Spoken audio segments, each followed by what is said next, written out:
जिल्ह्यात सुरू असलेल्या बेकायदेशीर वृक्षतोडी प्रकरणी जिल्हा प्रशासनाला मोठा धक्का बसलाय। पुणे येथील राष्ट्रीय हरित लवादाच्या एनजीटी पश्चिम विभागीय खंडपीठाने संपूर्ण जिल्ह्यातील सर्व प्रकारच्या वृक्षतोडीवर अंतरिम स्थगिती दिली आहे।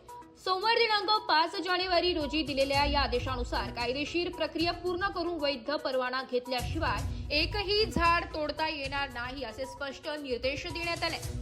वाडीवरे ते समृद्धी महामार्गावरील बेकायदेशीर वृक्षतोड यासाठी कारणीभूत ठरली असून 19 डिसेंबरला वाडीवरे ते समृद्धी महामार्गालगत सुमारे 200 वर्षे जुने वडाचे झाड तोडण्यात आले होते। येथील रहिवासी व अर्जदार अश्विनी सुनील भट यांनी सार्वजनिक बांधकाम विभागाच्या कार्यकर्त्यांना ही झाडे तोडताना पाहिल्यावर तात्काळ जाब विचारला, मात्र कर्मचाऱ्यांनी आपल्याकडे वृक्षतोडीच्या परवानगीचे पत्र असे सांगत पत्र दाखविले।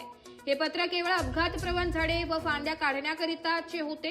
तसेच ते 19 ऑगस्टचे पत्र असून त्यात 30 दिवसांची मुदतवाढ देण्यात आली होती आणि ती मुदतवाढ 18 सप्टेंबरला संपुष्टात आली होती। वडाचे झाड मात्र 19 डिसेंबरला तोडण्यात येत होते। या बेकायदेशीरपणाची जाणीव करून दिल्यावर संबंधित कर्मचाऱ्यांनी घटनास्थळावरून पळ काढला होता। या घटनेनंतर अश्विनी भट यांनी सर्वोच्च न्यायालयातील ॲडव्होकेट श्रीराम पिंगळे यांच्याशी संपर्क साधत छायाचित्रे व कागदपत्रे पुरवली। त्याच दिवशी ॲडव्होकेट पिंगळे यांनी हरित लवाद पुणे येथे सार्वजनिक बांधकाम विभागीय वन अधिकारी नाशिक, मुख्य वन संरक्षक महाराष्ट्र शासन, महाराष्ट्र राज्य वृक्ष प्राधिकरण या विरोधात अर्ज दाखल केला।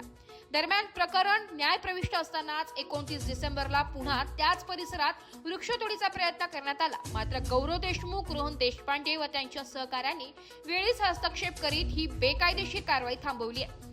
सोमवारी झालेल्या सुनावणी दरम्यान राष्ट्रीय हरित लवादाने प्रकरणाची गंभीर दखल घेत नाशिक जिल्ह्यातील वृक्षतोडीवर अंतरिम स्थगिती देण्याचा आदेश दिला। तसेच सर्व प्रतिवादी विभागांना आपली लेखी भूमिका सादर करण्याचे निर्देश दिले आहेत। या प्रकरणात ॲडव्होकेट पिंगळे यांना ॲडव्होकेट विकास अग्रवाल यांनी सहकार्य केलेले हा निर्णय पर्यावरणप्रेमी आणि सजग नाशिक नागरिकांसाठी दिलासा मानला जात असून बेकायदेशीर वृक्षतोडी विरोधातील लढ्यात हा एक महत्त्वाचा टप्पा ठरलाय।